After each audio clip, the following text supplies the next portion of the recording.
Mesdames, Messieurs, bonsoir. La fratrie peut être source de rivalité et les conflits entre frères et sœurs souvent vont de la simple chamaillerie ou encore des cas plus graves à l'expression d'une haine explosive et des fois destructive.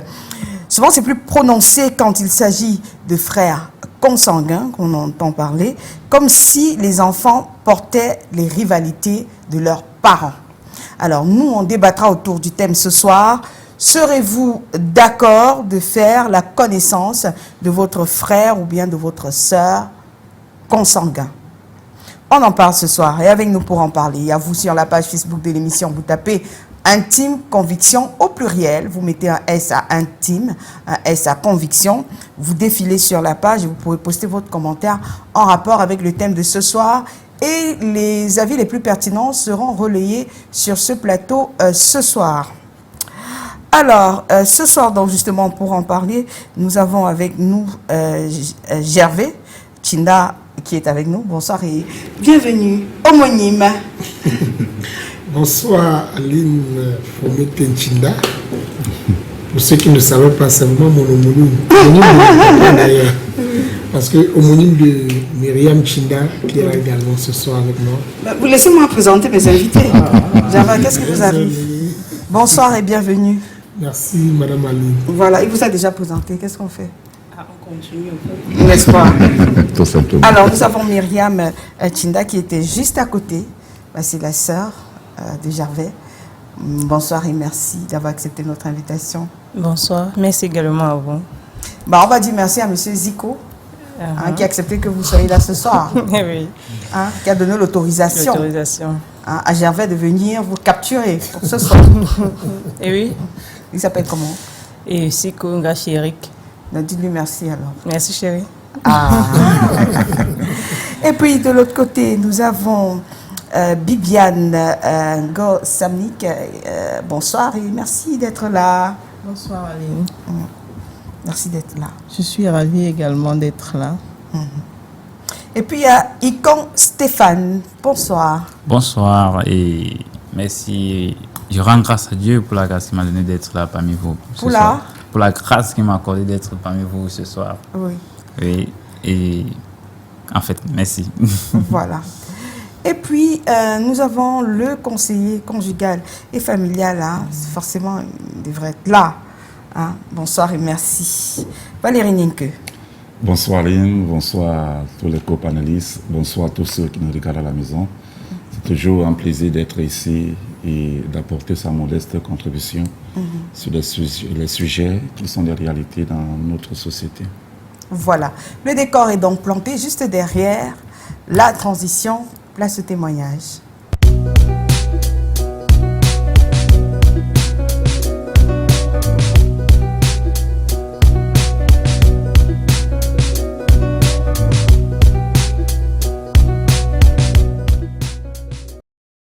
Alors, je vais débuter avec vous. Votre caméra est là en face de vous. Oui. Voilà. Alors, Bibiane, ça fait quelques années que vous avez rencontré votre papa. Vous avez grandi sans votre papa. Oui, ça fait pratiquement 4 ans que j'ai rencontré mon papa. J'ai grandi sans papa. Je savais qu'un papa existait quelque part, mais je ne l'avais pas vu. J'ai eu la chance de le rencontrer il y a cela 4 ans. Alors, votre maman a fait combien d'enfants? Ma maman a fait 5 enfants. Il y a un qui est décédé. Donc, nous sommes 4 actuellement. Et vous occupez quelle place? Je suis l'aînée de tous les côtés, que ce soit du côté de mon papa que du côté de ma maman. D'accord. Alors, et qu'est-ce qu'elle vous a expliqué pendant que vous grandissiez? Comment est-ce qu'elle vous a justifié l'absence de votre papa? Ce qu'elle m'a dit lorsque je me plaignais, elle m'a dit que mes grands-parents avaient repoussé mon papa et qu'il avait pris peur parce qu'à l'époque, mon grand-père maternel était chef de village. Et donc, il avait dû être chassé par un fusil de chasse. Donc, du coup, il a pris peur. Il est parti. Et pourquoi il a chassé avec un fusil? À l'époque, les grands-parents étaient protecteurs. C'était des gens qui aimaient la famille. Mon grand-père particulièrement était polygame de 4 femmes. Donc, s'il y avait autant d'enfants, il n'avait pas de problème. Voilà. Ah, donc il a chassé votre papa parce qu'il voulait s'accaparer Oui. des petits-fils. Évidemment. Alors, et vous grandissez comme ça. Est-ce que c'est vous qui êtes allé vers lui? Comment s'est faite l'annonce de ce que vous deviez le rencontrer? Qu'est-ce que vous faisiez ce jour où tout a changé, tout a basculé? Vous avez reçu la nouvelle selon laquelle vous alliez rencontrer votre papa. En fait, j'avais eu des nouvelles de mon papa déjà par ma maman. Lorsque j'ai insisté à savoir où il se trouvait, elle m'a donné le nom du village, l'endroit. Sauf qu'à l'époque, je vivais chez une tante, donc je n'étais pas encore adulte. Vous aviez quel âge? J'avais 14 ans à l'époque. Voilà. Donc, je n'avais pas la possibilité de me déplacer de moi-même.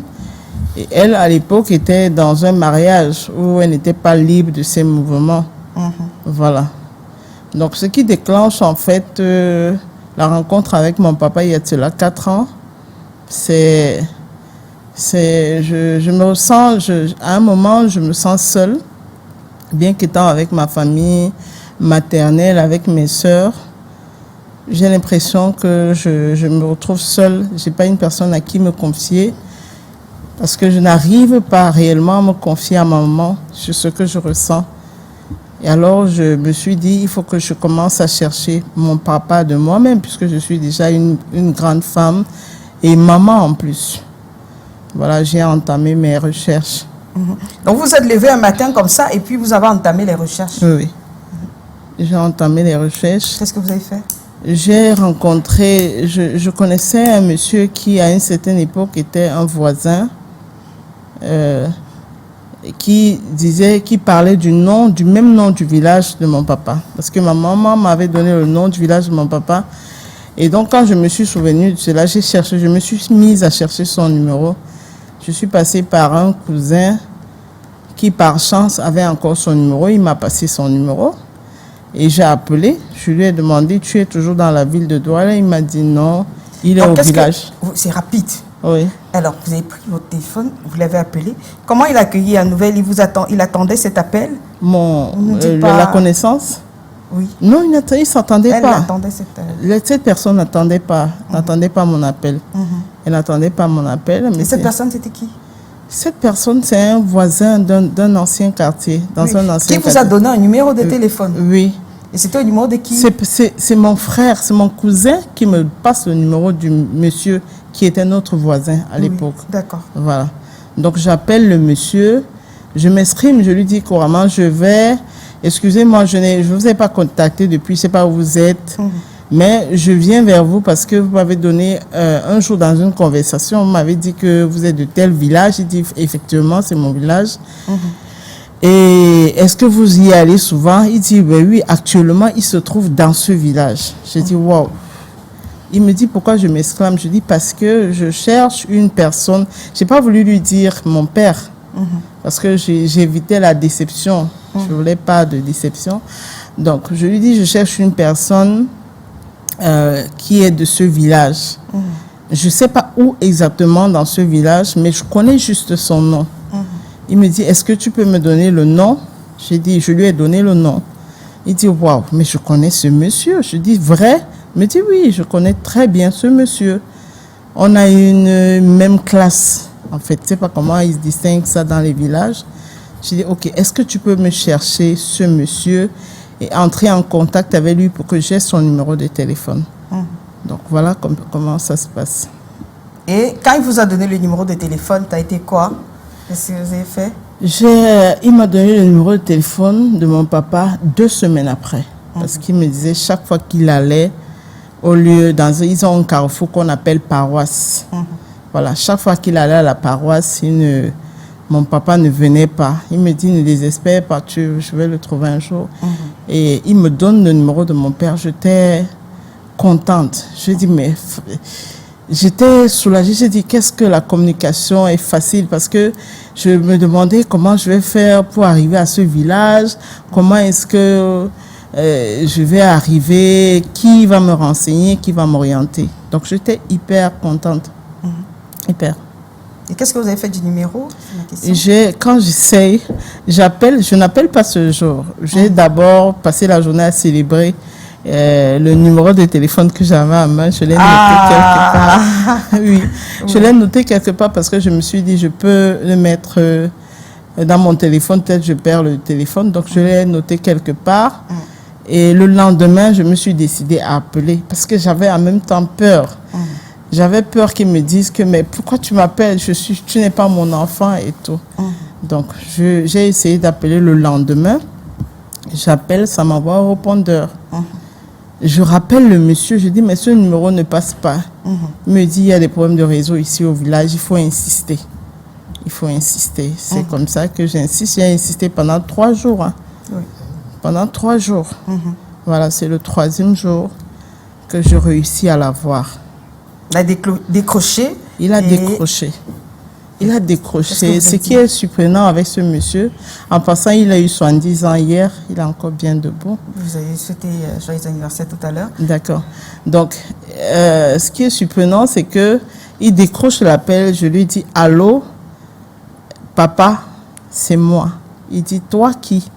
Je dis, moi, Bibiane. Ça te dit quelque chose? Il me dit, mais oui, Bibiane, tu es mon enfant. Je dis, wow, quelqu'un qui ne m'a pas vu depuis, quelqu'un que je ne connais pas et qui me dit comme ça facilement, tu es mon enfant. Je voulais comprendre, je voulais des explications. Je lui ai dit, est-ce que je peux te voir? Il me dit, bien sûr, tu vas me voir. Mais le village, pour arriver ici au village, avec la saison des pluies, c'est difficile. Mais je peux te faciliter la tâche. Tu arrives au carrefour Pouma.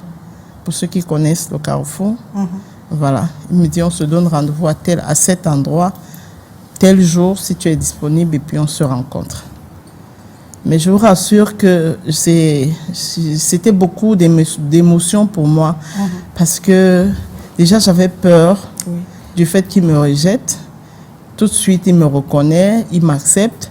Et avant que je n'arrive à le rencontrer ce jour, j'avais déjà eu l'appel de 4 de mes frères consanguins. Alors, vous êtes allé au rendez-vous? Oui. Ensuite?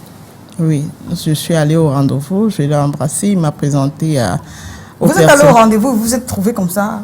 Je veux dire, comment vous êtes vu? Vous êtes retrouvé? Vous êtes reconnu? Vous êtes trouvé où? Non. En fait, ce qui est d'avantageux avec les téléphones maintenant, c'est que on peut faire la photo pour dire c'est moi ici. C'est comme ça que ça se passe quand j'arrive. Parce qu'avant de quitter, j'appelle pour lui dire je suis en train de prendre la voiture. Il me dit ok, je suis à Pouma dans 15 minutes. Le temps que tu arrives, je serai même en train de t'attendre. Donc lui, il est arrivé avant moi. Voilà. Quand j'arrive, je descends de la voiture, je fais la photo.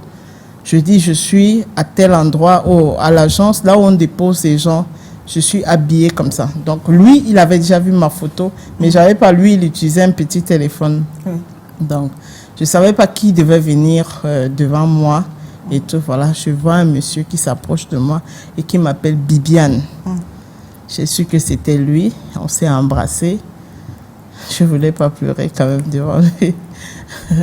Mais j'étais émue. J'étais émue. Il m'a présenté, aux personnes à qui il me présentait, c'est tout le monde qui s'exclamait « Waouh, quelle ressemblance!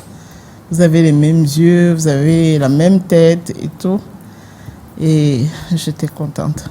Vous avez passé du temps avec lui? Vous êtes allé chez lui? Non. Parce que lui, il est parti du village. Mon village, c'est Ngompem. Donc, quand tu arrives à Pouma, au carrefour Pouma, tu prends une autre voiture qui entre. Voilà. Et il y a une colline, l'histoire de la colline, c'est que c'est à partir de cette colline qu'on prend la route est enclavée. Enclavée, oui, si je peux le dire. D'accord. Donc, et la rencontre avec, il va nous dire, la rencontre avec vous, comment vous avez rencontré votre sœur, Stéphane? En fait, ma sœur, d'une part, je suis d'abord joyeux de l'avoir connue, parce que... Comment vous l'avez rencontrée? Bon, en fait... C'est grâce à mon père toujours aussi, parce que mon père m'avait donné son numéro. En vous disant quoi? En me disant que j'ai une autre soeur, mais elle a Douala. Mais j'ai été étonné Il dit que quelle sœur? Parce que vu que je n'avais jamais... Il ne m'avait jamais parlé d'elle. Et c'est comme ça que il me donne le numéro en fait. Un jour, je mets le crédit, il dit qu'en fait, je vais essayer le numéro. C'est comme ça que j'essaie le numéro. Elle décroche, elle me demande c'est qui. Je dis c'est Junior. Junior, elle me pose la question Junior c'est qui. Je l'explique donc que Junior c'est l'enfant de papa Emma parce que moi-même je m'appelle Emma. J'ai le nom complet de papa. C'est comme ça donc elle dit waouh, donc c'est toi que papa me parlait alors. J'ai dit oui. Elle me dit qu'en fait, je suis dans quelle ville que je suis à Kibé. À ce moment, j'étais encore à Kibé avant d'arriver à Douala. C'est comme ça que elle me dit que c'est question de ces jours où on va se voir. Bon, quand je monte à Douala, en fait, j'avais même déjà oublié parce que vu que l'ancien numéro, je l'avais perdu, j'avais bien oublié encore. C'est papa encore qui me rappelle que est-ce que tu sais que tu as ta soeur Bibiane qui est à Douala. C'est là que l'idée me revient que, mais c'est vrai. Papa me passe encore son numéro. Quand papa me passe son numéro, c'est là que je l'appelle. Vu que bon, je voulais aussi... Quand j'étais aussi dans un problème, parce que je voulais ma copine en fait, voulait un travail. Et papa me donne donc son numéro en me faisant savoir qu'elle peut avoir la possibilité de trouver le boulot là. C'est comme ça que je l'appelle. Quand je l'appelle en fait, elle dit que c'est Junior, je dis oui. Elle me dit, d'accord, tu es dans quel quartier? Je lui dis que je suis à Makepe. Elle me dit qu'elle est à PK10. C'est comme ça que je lui dis que bon, un de ces jours, on peut se rencontrer vu que j'ai pas de temps. Et le fameux jour de la rencontre? Le fameux jour de la rencontre, on peut dire, c'est ce jour-ci. Oui. Non. Vous n'avez pas fait ça. Mais vous m'avez eu tous les deux. Non, mais c'est pas possible, mais bravo. Bravo. C'est juste. Je ne l'avais pas encore. D'accord. Je lui ai dit, que tu m'accompagnes à une émission. Oui. C'est aujourd'hui que je le vois. C'est aujourd'hui. D'accord. Quand vous êtes venu, vous êtes reconnu. Bon, en fait, pourquoi on se rencontre quand j'étais en quai de J'ai fait la photo. Elle a fait une photo. Parce qu'on s'est pris en deux côtés. Quand je l'ai vue, elle était placée quelque part. C'est là que la photo. Vous avez une fois dit que c'est elle. Moi. Et vous lui avez dit, vous n'avez pas beaucoup parlé à votre grande sœur? Bon, pas pour le moment, vu qu'on était un peu pressés de venir dans cette émission. On était pressés, mais dans le rôle, quand même, on a papoté, Il a plein de choses à dire à sa grande sœur. Plein de choses. Vu que je suis d'abord joyeux de l'avoir connue. Voilà. Et tu as apporté quoi comme cadeau à la dame, à ta sœur? On n'est pas en France. Un gros bisou, quoi. Il vous a fait le bisou? Oui, bien sûr. On s'est enlacé carrément. Un gros bisou. Mais c'est assez exceptionnel. Il s'appelle comment votre papa? Emmanuel Icon. Oui. Vous lui dites merci. Oui, c'est mon nom. Vous lui dites merci. C'est son nom. À votre papa? Merci. Votre caméra, non, la caméra est en fait. Ok, en fait. Je veux dire merci à mon papa. Et... Non, pas merci à mon papa. Il regarde. Dis à papa. Dis à papa. Ok. Papa, je suis fier une fois de plus de la façon dont tu m'as éduqué et appris. La grande sœur. Oui. Et appris en fait à être heureux. Et merci aussi de m'avoir permis aussi de connaître ma famille en fait, et mes grands frères, mes grandes sœurs, mes petites sœurs aussi. D'accord. Et je dis aussi à ceux qui n'ont pas de famille, bien qui ont, mais qui n'ont pas encore trouvé, que Dieu va vous accorder la grâce un jour aussi de retrouver votre famille. Okay. Voilà, on reviendra vers vous. Alors, vous, c'est une toute autre histoire, Myriam et Gervais. C'est que vous avez grandi dans un foyer polygamique. Et depuis l'enfance, c'est tout le monde. Il n'y a pas le frère de tel, l'enfant de tel autre. Justement, il n'y a pas. Et il a fait combien d'enfants, votre papa? 24. 24. Vous aviez combien de mamans? 4, mais une est décédée depuis. Et la mienne également, ça fait 5 ans qu'elle est décédée. Oui. Donc vous aviez 4 mamans. Et vous vivez dans la même maison? Oui. Une maison de près de 5 chambres. Et chaque maman était dans sa chambre avec ses enfants. Et le papa, il avait sa chambre seule. Oui. Donc chaque maman avait ses enfants dans la chambre. Et les enfants de tel autre pouvaient aller chez tel autre? Oui. Comment ça se passait? Et chaque enfant pouvait entrer dans la cuisine, comme dans la chambre de chacun des mamans. Et quand on faisait à manger, quand la première maman va faire manger, elle doit servir forcément à l'autre maman, soit aux autres enfants. Et au papa également. Et vous êtes le même clan d'âge, Gervais et vous? Et il est mon aîné, presque, je crois, de 3 ans. De 3 ans, d'accord. Donc lui, il avait plutôt l'habitude de taper sur vous, des fois. Lui, il n'a jamais tapé sur moi. Pourquoi? Parce que nous sommes associés depuis peut-être l'enfance, depuis tout petit. Donc, En fait, on s'entend beaucoup. Oui. Ça veut dire que vous étiez plutôt une petite sœur modèle? Bon, bref, c'est vrai qu'on n'a pas trop grandi, puisque dans ma famille, quand les aînés pouvaient déjà se détacher et aller se construire, le papa, avec sa politique de ramener les plus petits auprès des plus grands pour qu'ils continuent les études, soit dans la ville où ils sont installés. Donc, ce qui fait que lui, il allait à Douala avant moi, et moi, j'ai suivi bien après. Mais vous dites que vous étiez complice depuis très petit. Oui. À faire quoi? Vous faisiez quoi comme gaffe? Pas de gaffe, au fait, je sais pas, je peux pas trop me rappeler. Il était trop bavard, il était trop connu au quartier, pas beaucoup. Depuis tout petit, j'ai vu se faire remarquer. Non, mais je veux dire que vous faisiez quoi ensemble qui vous liait et vous mettait cette complicité-là? C'était quoi? Des petits jeux, des petits trucs d'enfants. C'est quoi, les trucs? C'est aller au champ et jouer avec des herbes qu'on arrache pour faire les cheveux, soit jouer un dossier dans la grande cour, parce que on avait une grande cour devant la porte. J'avais joué au Ndoshit avec vous? Non, j'avais été trop discret quand même. Moi, donc vous faisiez rien ensemble. Peut-être il va nous dire, elle a oublié. Peut-être. J'avais dit si vous faisiez ensemble, parce qu'elle dit que ce n'est pas votre clan d'âge en fait. Honnêtement, ma tendre enfance au sein de ma famille, nous sommes 28, pas 24. Ah. 28 enfants. Une fratrie de 28 enfants. Parce que papa, lui, était un seigneur, un père assembleur, un père que je n'ai jamais connu. Dans notre tendre enfance... Il est mort? Oui, papa est mort. Ah, d'accord. La même année, tellement amour qu'il a décidé de partir avec la maman, mon associé. Il a décidé de partir avec elle. Ils sont morts presque le même jour.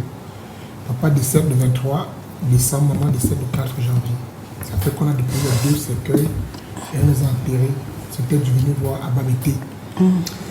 Donc vous étiez beaucoup liés avec qui? Dans la famille en général, chez nous, on ne sait pas distinguer que ça c'est l'enfant de tel, ça c'est l'enfant de tel autre. Non, mais je veux dire que votre complice, parmi vos frères et sœurs, c'est qui? On ne veut pas savoir si c'est comme ça, non. C'était qui? Ma complice personnelle, oui. C'est Marinette, à dire vrai. Myriam. C'est Marinette. Myriam, c'est la petite sœur en fait. Ouais, il faut que je le dise sincèrement parce que tout petit, c'est elle qui... Elle était comme ma mère. Elle était même ma mère. Pas comme. C'est elle qui me gardait tout le temps et tout. Au point où papa m'avait remarqué. Il disait tout que j'avais pas ma lunette. Quand tu vois j'avais et ma lunette, il y a un truc dans la chose. Oui. Ça fait que si quelqu'un veut me fouetter, là, il va d'abord commencer par fouetter la sœur d'abord. Marinette. Maintenant, Myriam, ce sont des petites soeurs que moi également je protégeais. J'ai protégé, mais sauf que je suis parti un peu plus tôt. Vous jouez pas en Ndoshit avec elle? Bon, on a joué, j'ai bien joué au Ndoshit. Elle a oublié, même au handball on jouait, j'étais très bon handballeur. À l'époque, j'entraînais, j'animais, je dansais, on marchait, comme elle disait, je les entraînais, je leur montrais comment on danse, comment on joue, et puis je les défendais aussi beaucoup.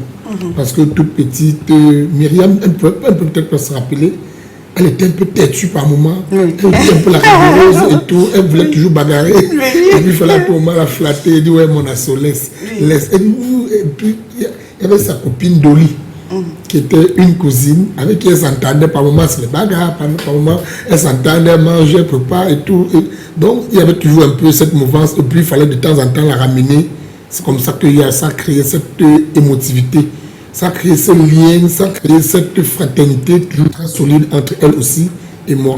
Alors, maintenant on veut savoir, des fois, puisque c'est dans un foyer polygamique, est-ce que tout a toujours été rose, genre, de toutes les façons, tu n'es pas mon frère, tu n'es pas ma soeur?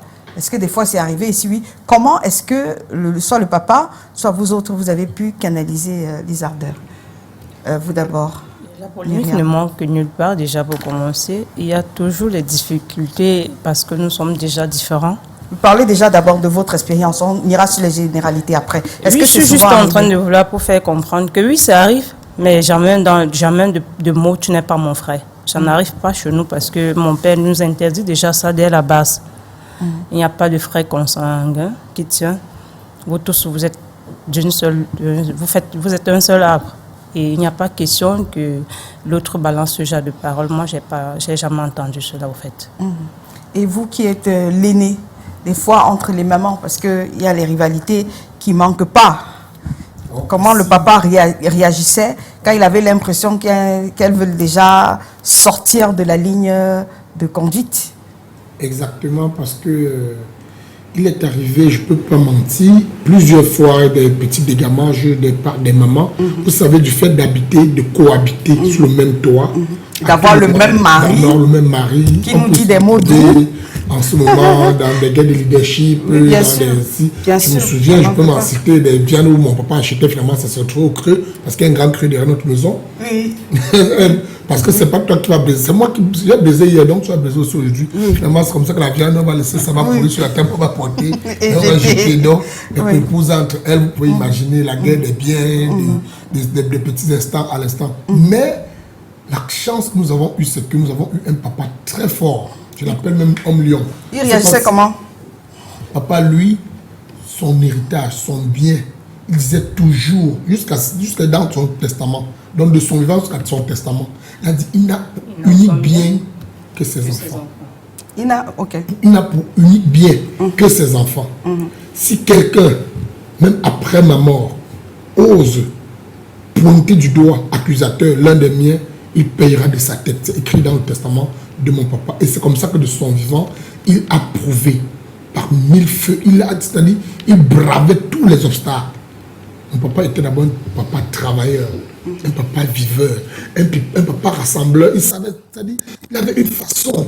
Il sait que celle-ci peut être un peu plus, elle peut être peut-être un peu très éveillée, ou alors elle ne tolère pas certaines choses. Elle sait que celle-ci peut tolérer. Elle savait comment, au lieu d'accuser celle qui peut tolérer, celle qui ne tolère pas, elle accuse plutôt celle qui va tolérer. Donc, il savait toujours ramener les mamans. Et puis, c'était un bon politicien. Je vous jure que si mon père prenait au Cameroun, c'est au Cameroun est plus que bien. Alors, on va donner la parole cette fois-ci au conseiller conjugal et familial. Déjà d'abord votre lecture, ce qui a été fait ici. Parce que ce n'est pas tous les jours. Hein. On a reçu ici récemment un jeune homme qui nous disait que vraiment, je m'en fous, je ne veux pas savoir où se trouvent mes frères consanguins. Ils ont eu la chance de grandir avec leur père. Donc moi, je n'ai pas besoin de les connaître. Qu'est-ce que ça fait d'avoir quand même des gens qui ne sont pas du même ventre, mais qui s'entendent super bien? Nous avons plutôt deux belles histoires ici ce soir. Vous comprenez que chez la dame, dans la première histoire, il y a eu un déclic. Le déclic, c'est qu'il y a une relation conflictuelle entre sa mère et elle. Et quand il y a cette relation conflictuelle, à l'âge qu'elle avait à cette époque, pour une fille à cet âge, elle a forcément besoin d'une figure paternelle. Parce qu'à cet âge-là, les garçons commencent à tourner autour. À cet âge-là, elle a besoin de petits moyens. Là, elle a besoin de l'attachement émotionnel avec son papa. Et étant donné qu'il y a une relation conflictuelle avec sa maman, elle veut trouver espoir, consolation chez son père. Et j'apprécie sa détermination et aussi la réaction du papa au téléphone. Parce que naturellement, lorsqu'on se lance dans ce genre d'aventure, et on a peur du rejet. Parce que si on vous rejette de deux côtés, vous serez encore très malheureux. Très malheureux. La réaction du père au téléphone a été une très très bonne réaction. Ça l'a consolé, ça a réveillé son espoir. Je ne m'attendais pas à ce qu'il reçoive de cette manière. Et enfin, tout s'est bien passé. Et ici, je vois un père, un leader, réussi à voir 8 enfants et créer l'harmonie, la complicité. 28 enfants. Oui, 28 enfants. Et avoir l'harmonie entre les enfants, alors que vous viviez dans une pièce 5 chambres. Ça veut dire que le père est un leader. Il a un leadership relationnel. Et c'est apprécié. Donc, pour une première lecture, c'est ce que je peux dire pour le moment. Alors, l'autre question que je m'en vais poser, c'est pourquoi il y a souvent les conflits justement entre les frères et sœurs consanguins? Ils ne sont pas S'il y a conflit, Même ventre. oui, s'il y a conflit, ça dépend de l'homme. L'homme est le chef de famille. L'homme, c'est à lui d'établir les règles de sa maison. Première raison. Oui, il doit établir les règles de sa maison. Il doit fixer, dire ce qu'il ne doit pas dire à la maison, ce qu'il faut dire. Donc là, vous êtes deux, déjà dans ce que l'homme doit faire. Nous sommes dans les causes. Qu'est-ce qui pousse, qu'est-ce qui amène justement le conflit entre les frères consanguins? Oui, ce qui amène le conflit, c'est quand l'homme ne parvient pas à gérer sa maison. De deux, lorsque les enfants n'ont pas grandi dans une même maison. Parce que lorsqu'on grandit ensemble, avec les jeux, parfois les bagarres, ça crée l'attachement entre les enfants.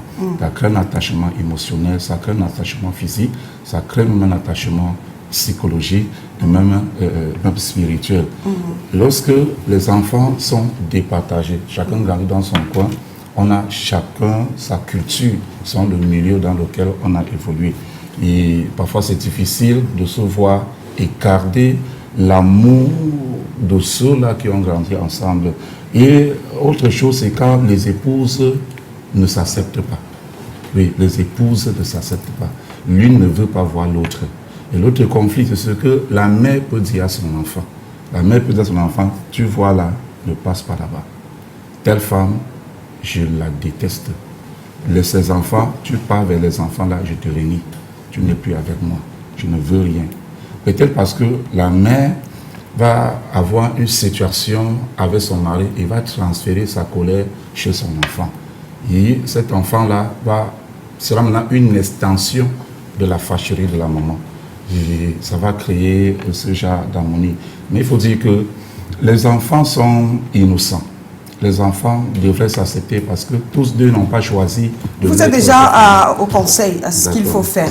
Alors, par rapport aux causes, vous avez la possibilité d'envoyer votre contribution sur la page Facebook de l'émission. Vous tapez tout simplement Intime Conviction au pluriel. Donc, vous mettez un S à Intime, un S à Conviction. Vous défilez sur la page. Vous postez votre commentaire en rapport avec le thème de ce soir. Et justement, je pose la question, pourquoi est-ce que certains frères et sœurs consanguins ne s'entendent pas, selon vous, selon la femme que vous êtes? Je pense que ça dépend de l'éducation reçue des différentes mamans. Je pense que c'est en relation aussi avec les caractères de tout un chacun. Si parmi les frères ou les sœurs, vous avez des personnes qui ont des caractères forts et qui veulent vouloir dominer, qui ne sont pas, qui ne respectent pas à tout prix, qui ne respectent pas ce que les parents disent en fait. Je pense que c'est ça. Donc c'est une question d'éducation pour moi. D'accord. Et vous, Stéphanie, quelque chose à ajouter? Oui, de mon côté, je pense que si deux frères et sœurs ne s'entendent pas, on peut dire, deux frères consanguins ne s'entendent pas, on peut dire la faute des parents parce que les parents doivent être là pour montrer aux enfants de l'amour, peu importe la situation qu'ils ont traversée à l'époque, et que les enfants, quand ils se voient, qu'ils se rencontrent, les parents doivent être capables de les réunir. Là, vous êtes au conseil. On parle des causes. Ok. Les causes peuvent être peut-être quand ils ne sont pas, connus et que dans la vie, on doit connaître que la réalité de nos parents, ça ne doit pas retomber sur les enfants en fait. D'accord. Oui. Alors, et vous, Myriam, selon vous, pourquoi il y a souvent des mésententes? Et moi, je veux joindre vous allez donner votre avis à vous. Ok, je dis ceci, c'est également l'éducation des mamans. Moi, je dis plus sur les mamans qui causent tout ça parce que si déjà, en grandissant, la maman fait comprendre la différence entre les enfants, cela peut vraiment causer des conflits. Myriam, parlons du cas où la maman ne sait même pas qu'il y avait un enfant comme ça qui existait. Moi, je ne vois pas pourquoi est-ce qu'il y aura donc de conflits entre eux. Mais puisqu'ils n'ont pas été éduqués de la même manière. Non, je veux dire que la maman apprend du jour au lendemain, ou bien les enfants, la maman et ses enfants, ou bien et son enfant apprennent du jour au lendemain que voilà, tu as des frères et sœurs quelque part et qu'elle ne savait pas et qui sont arrivés après, par exemple, ses enfants à elle. Comment est-ce que... C'est ça, je dis, ça va dépendre de l'éducation. Parce que déjà, il ne faut pas seulement être du même sang pour aimer ou bien pour accepter telle personne qui vient de nulle part, je ne sais pas trop. Qui vient de nulle part. Oui. Il vient de nulle part, comment? On va vous donner la parole. Il vient de nulle part, comment? Il vient de votre père. Ok, il vient de notre père. L'éducation que la maman a donnée, c'est de prendre chacun comme son frère, sans distinction. D'accord. Ok, c'est l'enfant de votre père. J'aimerais que vous l'acceptez comme vous êtes entre vous, frères et sœurs. Donc c'est facile comme ça de le dire, Myriam. Votre mari, du jour au lendemain, là, c'est il différent. vous dit... Mais c'est de ça dont on est en train de parler, vous avez vu. Parce que là, vous m'avez poser ma question. dit, je vous pose ma question. Allez-y, ma question, votre mari, question. du jour au lendemain, vous dit, ok, j'aimerais te présenter les frères et sœurs de nos enfants. Je les ai eus après les enfants. Vous acceptez que vos enfants vont qu'ils se rencontrent ou pas? Si, je vais accepter. Il s'appelle comment? Eric. Eric. Oui, je vais accepter. Pourquoi? Déjà parce que ce n'est pas de la faute de ses enfants, pour commencer. Et je pense que c'est plus mieux de connaître les enfants qui sont dehors, parce que beaucoup de familles se sont retrouvées en train de se faire les enfants entre frères et sœurs. C'est conseillé à ce que si un homme fait l'enfant dehors, qu'il ramène à la maison à sa femme. Et si la femme ne veut pas? Les enfants... Moi, je ne sais pas, moi, je vais vouloir. Non, si la femme ne veut pas. C'est là où il y aura problème. Il fait comment? S'il insiste, elle refuse, il va seulement faire avec elle. Les enfants font comment? Vous êtes là pour conseiller aussi. C'est ça, je dis ceci. Les enfants, c'est à eux, parce qu'il y a les enfants qui n'écoutent pas naturellement le mauvais conseil de la maman et qui sait ce qui est bien pour eux et ce qui est bien d'avoir un frère quelque part. D'accord. Alors, Gervais, quand ça arrive comme ça, hein, et la maman dit que je ne veux pas voir ton pied là-bas, ton père m'a d'abord trompé, je ne veux pas voir ton pied là-bas, comment est-ce qu'il faudrait réagir? Comment est-ce que le papa même devrait réagir quand la femme a dit, j'ai dit que non? Alors, à la suite des copanélistes qui ont déjà apporté pas mal de bonnes idées que j'avais au sujet des causes, parce que le conseil conjugal en a donné plusieurs. Je dirais d'abord, l'homme est un produit de son milieu scalaire. Comme pour dire que du moment où la principale cause, c'est la qualité du moment que le papa a décidé de commencer sa vie avec. C'est-à-dire, tu as épousé une femme, c'est ta femme. Et curieusement, tu as épousé peut-être, soit tu as épousé une autre, ou alors tu as fait d'autres enfants dehors. Si la femme n'est pas déjà de bonne moralité, c'est-à-dire c'est depuis la base, la principale cause du fait que les enfants ne s'écoutent, ne s'entendent pas bien, ça peut être dû à la qualité de la maman, qui ne peut pas comprendre que le sang et l'amour seul doivent régner. Le sang, on ne le change pas. Et il fait comment? C'est ça ma question. Maintenant, il fait comment quand elle a dit, je ne veux pas voir les pieds de mes enfants là-bas? Il qui est le papa ou l'enfant? Ouais, je dis, la maman a déjà dit que je ne veux pas voir les pieds de mes enfants là-bas. Tu veux pas va assumer tes erreurs. Oui. Bon, maintenant, c'est au père de comprendre qu'il va peser de tout son poids pour faire rassembler ses enfants. Et c'est là où il va imposer son leadership, comme l'a fait mon papa. Oui. Donc, il les oblige à se rencontrer, c'est ça? Exactement. Alors, vous avez dit que c'est d'abord dû à la qualité de la femme. Comment on fait pour savoir que la femme qu'on va épouser ne va pas demain refuser les autres enfants? Puisque vous dites qu'il faut savoir la qualité de la femme, on fait comment pour savoir quels seront les... trivialement, on dit les dégagements de sa femme s'il y a une gaffe. Je crois que c'est assez simple. Le temps de fiançailles, le temps d'études, le temps de se connaître, il y a beaucoup d'indices qui ne trompent pas, des signes qui ne trompent pas. Je crois que c'est pourquoi je dis mon père bravo, parce qu'il a pu prendre 4 femmes. Dis-nous comment on fait pour connaître Gervais.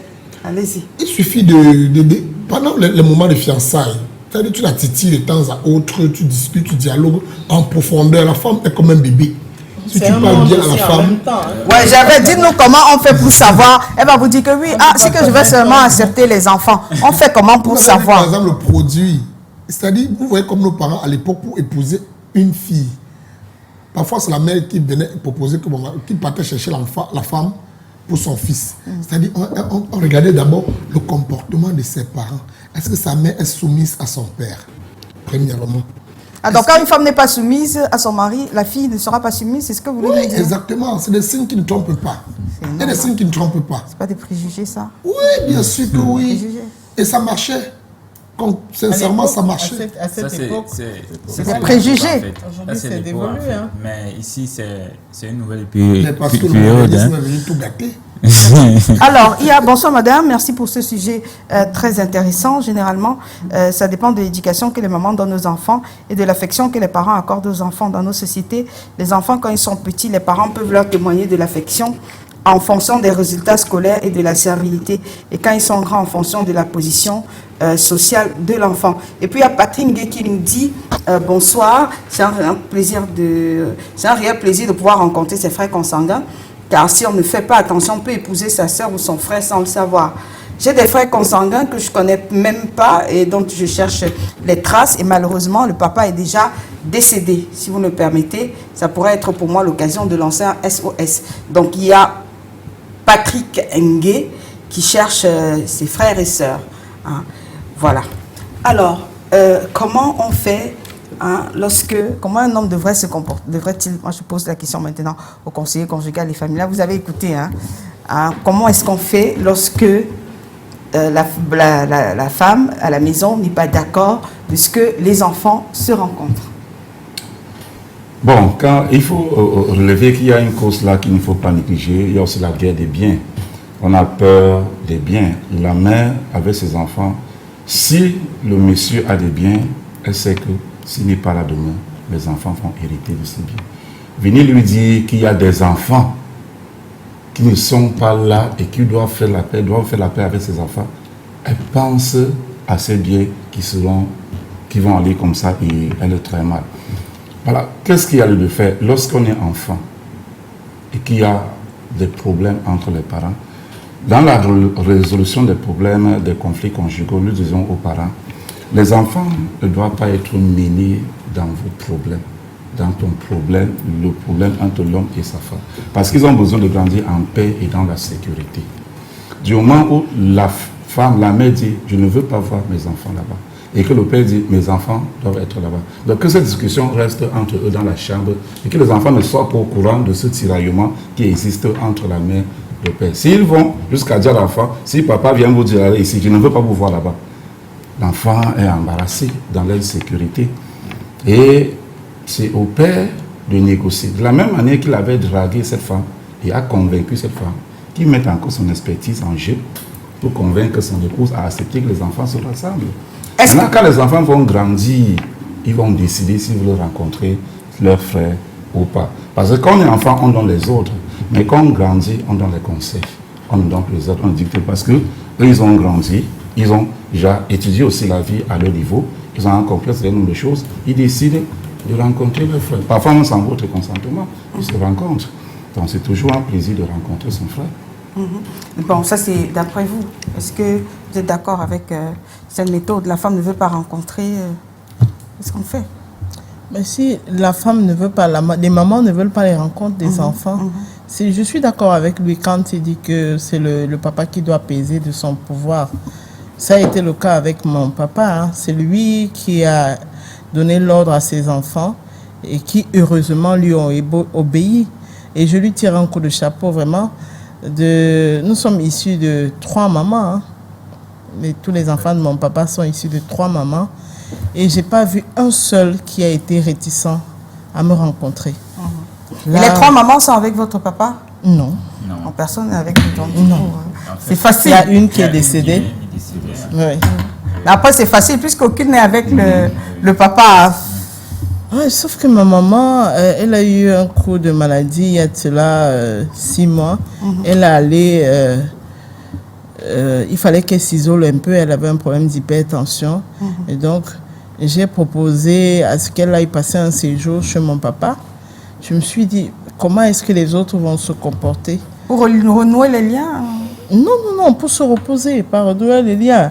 C'est vrai retrouver son amour. C'est vrai que ça sonnait un peu comme ça parce que il était question qu'elle fasse 1 mois seulement. Elle se retrouvait à faire 2 mois. Ah, c'est qu'est-ce que je disais. Et ses sœurs à elle l'appelaient, lui ont dit est-ce que tu es déjà rentrée en mariage? Et moi, j'écoutais les interventions des uns et des autres. Et moi, j'ai posé, je suis allée direct. J'ai dit, maman, je veux que tu me répondes. Est-ce que tu veux te remettre avec papa? Si c'est oui, vous nous dites, et puis nous, on célèbre seulement, on organise la chose. Parce que je ne veux pas une frustration avec mes frères et sœurs. Et puis, mon papa était là, il écoutait. Il me dit, elle ne m'a rien dit, hein, donc moi, je ne suis pas au courant de quelque chose. Mais non, elle se sentait tout simplement bien dans le village. Actuellement, elle est avec moi. Et pourquoi vous l'avez enlevée à son amoureux? Non, il n'était pas question qu'elle aille demeurer là-bas. Elle n'est pas son épouse, quand même. Ah, il a une épouse là-bas? Non, celle qui était son épouse est décédée récemment. Mais il est avec qui? Il est seul. Il a 70 ans. Oui, il fait les chants. Il fait les chants. Vous avez d'une accompagnatrice. Mais pourquoi il lui enlève Je pense qu'il doit se reposer. Il a fait assez. En fait, moi j'ai même eu à proposer à ma maman d'y aller, mais... Aussi? Et oui, mais... Elle ne veut pas, elle dit au contraire qu'elle veut rester plutôt en ville, elle ne veut pas aller là-bas. Non, mon papa est attaché au village et actuellement il fait encore ses chants. Hein. Donc tu lui demandes d'aller en ville, il n'est pas d'accord. Donc vous aussi, vous voulez que votre maman retourne le voir? Bien sûr. Il faut qu'elles aillent entretenir leur mari. Oui. C'est ce que moi, c'est ce que je veux. Hein. Moi, je veux ça depuis, parce que même à papa, j'ai eu à parler de ça. Papa lui-même, il est d'accord, il veut que maman rentre. Mais maman, alors, elle ne veut pas rentrer. Il est d'accord. Elle s'appelle comment? Maman, notamment Madeleine. Mais dites-lui, maman, rentre à la maison. Maman, il faut rentrer à la maison, hein, parce que moi... Ce que tu organises ailleurs, là, moi, je ne suis pas d'accord. Ce que tu organises là. Comme ailleurs, là, il est seul, hein, il veut vraiment se chauffer, en fait. Oui, il en a besoin. Non, mais il a 70 ans, il a besoin. Donc, c'est ce que moi, je veux, en fait. Oui. Parce que si ma maman, présentement, rentre auprès de mon papa, je serais tellement heureux encore plus. Mais vous pouvez célébrer les 2 mariages. Il signe polygamie et il a ses 2 femmes avec lui. Je pense qu'il est assez entouré avec ses enfants parce que déjà la complicité avec ses enfants le rend heureux. Mais pourquoi vous voulez penser à sa place? Vous pensez qu'à 70 ans, il n'y a pas d'amour? Mais l'amour, vous pensez qu'à 70 ans, qu'est-ce qu'un homme peut faire encore avec une femme? Non, mais je veux dire, quand on parle de l'amour, c'est la tendresse. Vous n'êtes pas... Il y a la tendresse, l'attention. Bah oui. Mais je pense que le fait qu'il cause tout le temps au téléphone avec ses différentes femmes, c'est bien, c'est assez parce que à un moment, j'ai voulu lui demander, mais attends, tu fais une semaine, tu m'appelles pas, mais tu causes avec ma mère tous les jours, c'est une histoire de quoi? Pourquoi vous voulez le priver de la présence de... Voilà. Moi, en fait, moi, je veux même pas le priver. Hein. Moi, je veux pas le priver. Donc, elle y aille. Oui, moi, je veux ça fait comment? Notamment Madeleine, moi, je veux que tu rentres chez toi auprès de ton mari. En fait. Madeleine, rentre à la maison. Il faut rentrer à la maison. Hein? Voilà. J'avais l'autre question que je m'avais posée, la question qui dérange des fois. Est-ce que votre papa a fait le partage des biens? Non. Pourquoi? Parce que c'est bien, ce sont ses enfants. Pas question. C'est vrai qu'il y a un chef de famille, il y a son successeur. Mais le bien, c'est quoi? Le matériel qu'il faut départager? Oui, c'est de ça dont je parle. Non. Il n'a pas partagé les biens? Non, il n'y a rien à partager. Non, il n'avait pas de... Bon, je pose la question à Gervais. Est-ce qu'il avait des biens? Oui, papa avait des biens. Oui. Et comment vous avez géré les biens? Les biens de papa lui-même en a dispatché à tous ses enfants, aux aînés. Oui. Les aînés, à savoir tonton Clément, tonton Valentin, tonton Apollinaire et Baudelaire aussi. Tonton. Bien sûr que oui. Parfois, je l'appelle même papa Clément, grand-père, c'est du grand-père. D'ailleurs, je chante toujours, c'est grâce à lui, qui est mon frère consanguin. C'est grâce Donc, il a partagé. Bon, on a papa, lui, il a dit, mes premiers enfants doivent avoir... Ça peut bien, c'était quoi, le terrain au village. Parce qu'à l'époque, papa avait beaucoup de plantations, beaucoup d'argent à l'époque, mais comme il avait beaucoup de femmes et c'est un viveur, il sortait avec ses femmes de temps en temps pour résoudre certains problèmes, ambiancer la mouvance. Et l'argent est fini. Il s'appelait Jacques Masson. Bon, je vous assure, mon papa était très politicien. Alors, le peu de biens qu'il avait, en dehors de ses enfants, parce qu'il a dit que quand il meurt, tous ces biens qu'il a, ce sont ses enfants. C'est de ça que Myriam nous parle. Avant ça, il y avait des petites parcelles de terrain. Il a dispatché pour des aînés. Et il a dit, chacun des aînés doit tirer tous ceux qui sont derrière. Voilà. Aujourd'hui, par exemple, on a M. Apollinaire qui est au Canada. Il peut tirer, Arnaud. Il y en a qui vont tirer ici et ça. Aujourd'hui, il commercialise avec Mme Tabula, Mme Taps, beaucoup de choses. C'est-à-dire, on permute. Arnaud a fait la formation en si. Il tire Myriam, il tire Carlos, il tire. C'est-à-dire, chez nous, ça passe. Le papa a donné aux aînés pour qu'ils prennent sans toutefois tenir compte du fait que tu es l'enfant de tel, ou bien c'est toi que tu dois tirer plutôt. On regarde qui a quel talent par rapport à ce que je sais, par rapport à la... Voilà le bien de mon papa. Et c'est comme ça que ça se répand. Les petits-fils aujourd'hui, je vous ai envoyé une photo, ma photo avec Myriam. De voir tous les petits-fils, ils sont toute une famille. C'est-à-dire, ils se complètent même jusqu'au groupe d'études. Chaque année, quand on a les réunions familiales, on arrive, les biens c'est quoi? C'est ce qu'on mange, et on met toute l'assiette, on mange tout, on tue un bœuf, tout le quartier, on partage, chacun appelle ses amis, c'est le bien de la famille que chacun prend, et puis il se réjouit avec. Donc pour nous, il y a eu trop de biens, et c'est des biens impérissables. D'accord. Alors, est-ce que vous, de votre côté, vous avez pensé à discuter, à échanger avec lui sur comment est-ce que vous devriez gérer les biens qu'il a? Chez mon papa, on n'a pas également un problème de bien parce que on s'entend tellement bien. Non, je n'ai pas dit que vous avez un problème de bien. Forcément, il faut partager. Je veux dire, est-ce que vous avez déjà pensé à la méthode à employer pour partager ou bien à lui dire, papa, il faudrait que tu mettes de l'ordre avant? Oui, je lui ai parlé de ça. Donc il est encore vivant. Donc il m'a dit qu'il y pense, il va essayer de dispatcher le peu de biens qu'il a, mais qu'il me rassure qu'il n'y aura pas de problème parce que on n'a pas de problème d'ego chez nous, entre frères. Oui.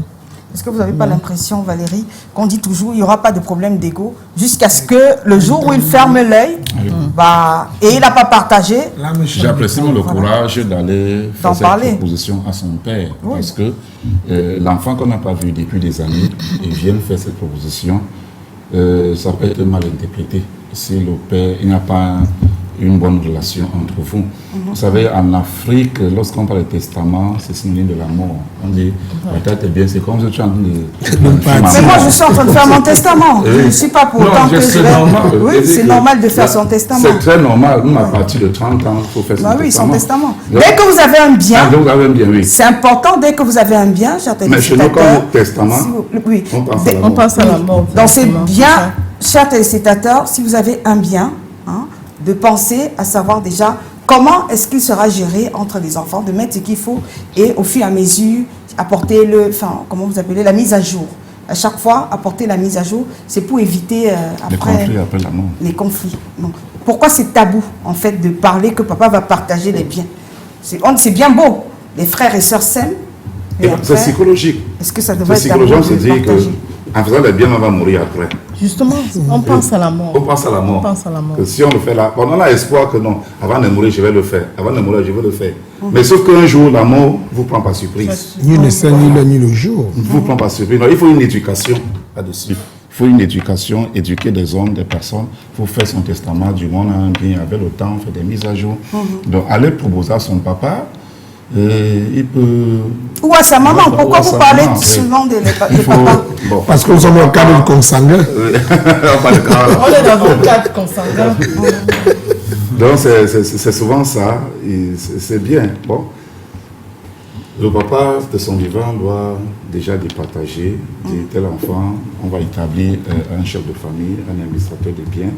Voilà celui qui est chargé de faire ça. Mais ça commence par là, ça commence par une réunion. Je pense que le papa rassemble tous les enfants.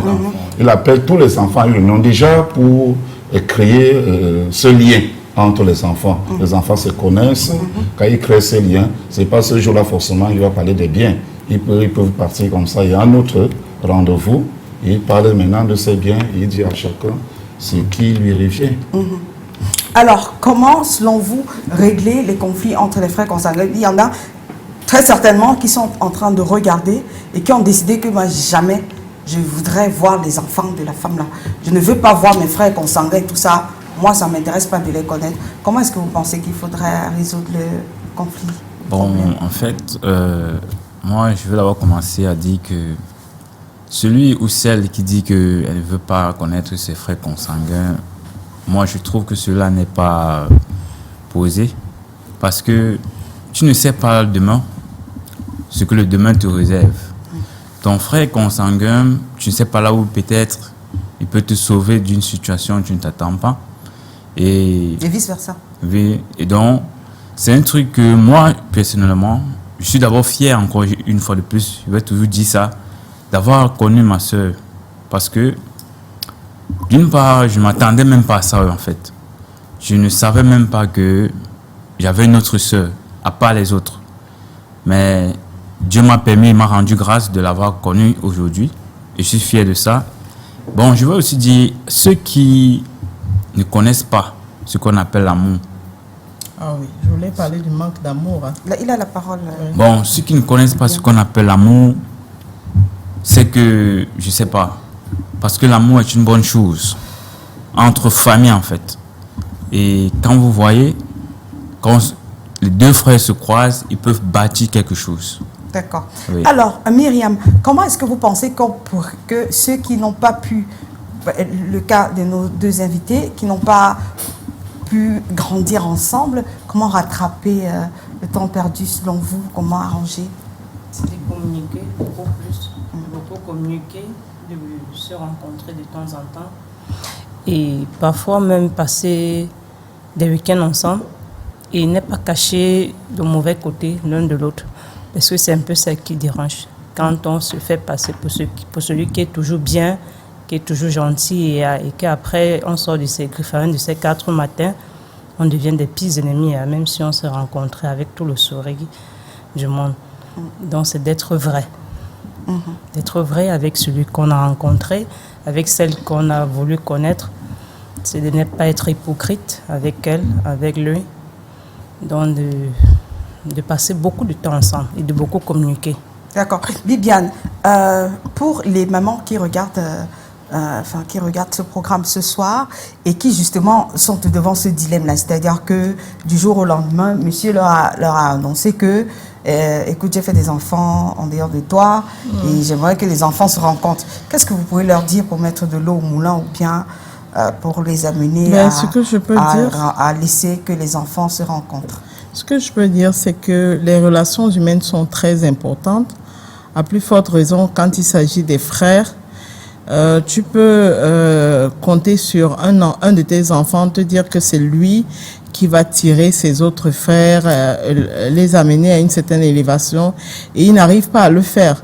En repoussant les frères consanguins, tu ne sais pas si c'est le meilleur grand frère que tu repousses ou bien c'est la meilleure grande sœur que tu repousses. Donc, je leur dirais de tendre la main, d'ouvrir leur cœur et de laisser leur enfant aller à leur frère. Elles font comment de la rancune qu'il y a dans le cœur, de la trahison, de la blessure? La trahison du mari, mais les hommes sont faits pour trahir les femmes.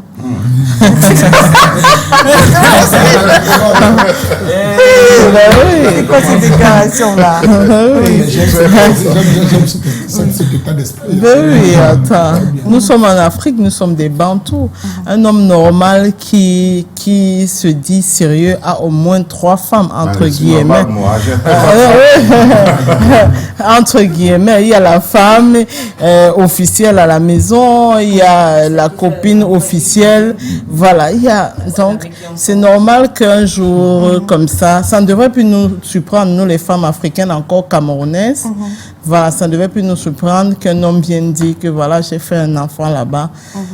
Et c'est ta réaction qui va te pousser à le rejeter ou bien l'abandonner. Donc, alors, il y a beaucoup de personnes qui aimeraient profiter de ce programme ce soir, qui se retrouvent dans la même situation et qui veulent rencontrer leur frère, par contre. Donc, il y a aussi Anour Amadou qui dit « Je remercie le bon Dieu d'être tombé sur cette émission. Voilà, si c'est possible, avec votre permission, j'aimerais retrouver mes grands-parents, vu que je viens de perdre mon père. Je ne sais pas par où commencer. Il s'appelle Anour Amadou, en espérant qu'il porte le nom de son père hein, et que quelqu'un comprenne. Il y a Samora Tchaka qui dit bonsoir, je serais très heureuse de rencontrer mes sœurs consanguines, surtout que cela permet de mieux se connaître et de bien nouer les relations, les liens. Voilà. Et puis, il y a Eric Sangou qui dit les frères consanguins, c'est la magie. Jusqu'à l'année dernière, je pensais être le premier fils de papa, jusqu'à ce que je découvre un monsieur plus vieux que moi, qui me ressemble très grave. Alors j'ai eu un choc, vraiment. Cher papa, ne cachez plus... S'il vous plaît. Cher papa, ne cachez plus vos enfants hors mariage. Il y a Patingue qui revient. Mon papa s'appelait Mongo Bienvenu. Il vivait du côté de Douala, à la cité des Palmiers. Mes frères s'appelleraient Ngo Mongo Margot, Mongo Franck et Ngo Mongo Laetitia. Voilà. Et puis, il y a Senghor Diabou qui dit les conflits entre frères et sœurs consanguins peuvent se régler si et seulement si chacun accepte l'autre sans tenir compte des conflits entre leurs mères respectives. Voilà.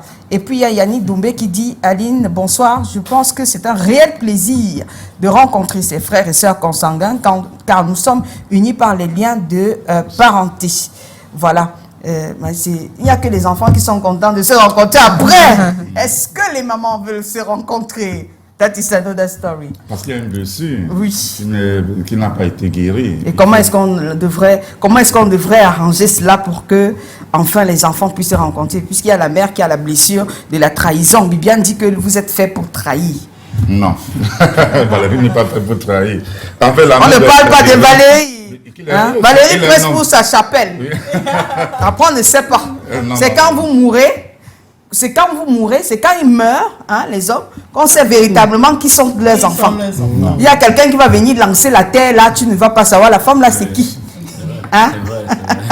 Allez-y, Valérie Minke. On était en train de se dire, comment est-ce qu'on guérit la blessure pour pouvoir laisser les enfants se rencontrer? Avec le temps qui est passé, parce que la blessure commence à partir du moment où le père vient diriger les enfants dehors. Et avec le temps qui est passé, si la mère n'a pas été guérie de sa blessure, c'est un problème. Et la guérison dépend du tempérament de tout un chacun. Il y a des personnes qui sont introverties, certains sont extravertis. Certains vont manifester là sur le coup. Comment tu peux me faire ça? Comment tu fais les enfants dehors? Comment? Et dès qu'elles manifestent là, c'est fini. Elle va laisser tomber. Certains ne vont pas parler, mais vont garder pendant des années. Donc, la mère va comprendre le bonheur des enfants. Et les enfants ne doivent pas imputer les erreurs des parents sur son frère. C'est mon frère. On se rencontre. Cherchez à vous connaître. Et puis les hommes, si vous avez un certain âge déjà, commencez à parler avec vos aînés, hein, vos enfants qui sont déjà des adultes, et confessez-vous. Hein, s'il y a des frères et sœurs cachés quelque part, confessez-vous et dites-leur même en cachette. Hein, d'aller se rencontrer, que tu vois à l'époque la maman telle là, pour qu'il y ait, pour éviter des cas où les frères et sœurs se rencontrent et puis ont des relations amoureuses. Merci d'avoir accepté cette invitation. Happy birthday, il s'appelle comment? Emmanuel Econ. Emmanuel Econ, hein, le papa, le grand-père. Oui, joyeux anniversaire. C'est vrai que ton anniversaire, c'était hier. Joyeux anniversaire, mon papa chéri.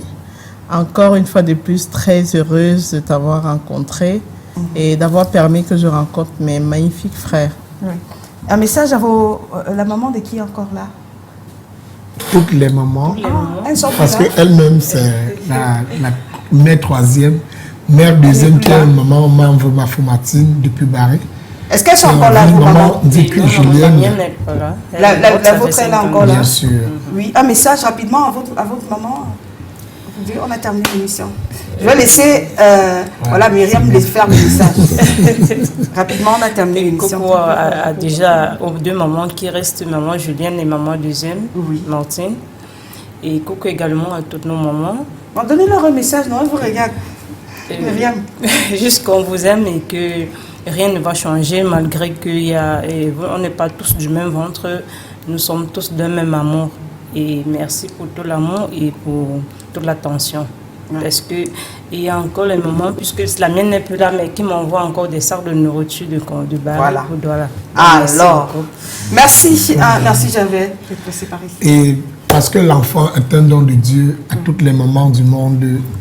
Suivez Gervais de Grâce du Cas, j'ai chanté pour les moments d'ailleurs. Oui. Alors, mais Gervais, vous direz la vérité à vos enfants s'il y en a ailleurs. Bien sûr. Vos enfants se connaissent déjà, d'abord ceux qui sont là se connaissent. Ceux qui vont fermer tes yeux, tu vas les cacher. On n'encourage pas les enfants dehors. On n'encourage pas les enfants dehors. Organise ta vie, organise ta famille. Et il faut parler dehors, là, faire les enfants. Voilà. C'est terminé. On va se dire un coucou à qui rapidement? Oui, je voudrais faire un coucou à l'association ADAC, les femmes valeureuses. D'accord. Et belles femmes errantes. Voilà. C'est terminé pour ce soir. On va se dire qu'on se retrouve lundi prochain quand ce sera 21h30. Bonsoir. Bonsoir.